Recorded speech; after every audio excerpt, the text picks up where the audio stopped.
আরও কাছাকাছি ভারত ও বাংলাদেশ দুই দেশ। ওপার বাংলা থেকে এপার বাংলায় এলো প্রচুর আম। ভাবছেন তো এই আম যাবে কোথায়? আসলে বাংলাদেশ সরকার শুভেচ্ছা উপহার হিসেবে ভারতের পশ্চিমবঙ্গ ও ত্রিপুরা রাজ্যের মুখ্যমন্ত্রীদের কাছে আম পাঠিয়েছে। পশ্চিমবঙ্গের মুখ্যমন্ত্রী ও ত্রিপুরার মুখ্যমন্ত্রী সহ দুই রাজ্যের স্বনামধন্য ব্যক্তি ও উচ্চপদস্থ কর্মকর্তাদের জন্য মোট ১১০০ কেজি আম পাঠানো হয়েছে বিদেশ মন্ত্রকের উদ্যোগে।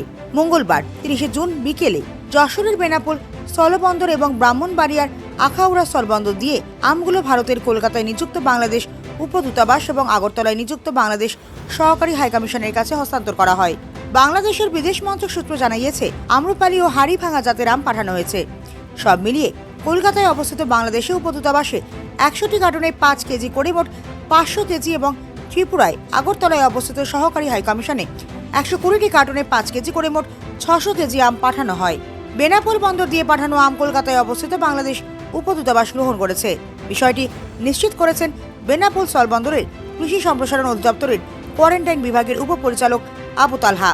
অন্যদিকে ত্রিপুরার জন্য পাঠানো আম আখাউড়া স্থলবন্দর দিয়ে আগরতলায় নিযুক্ত বাংলাদেশ সহকারী হাইকমিশনের কাছে হস্তান্তর করা হয়।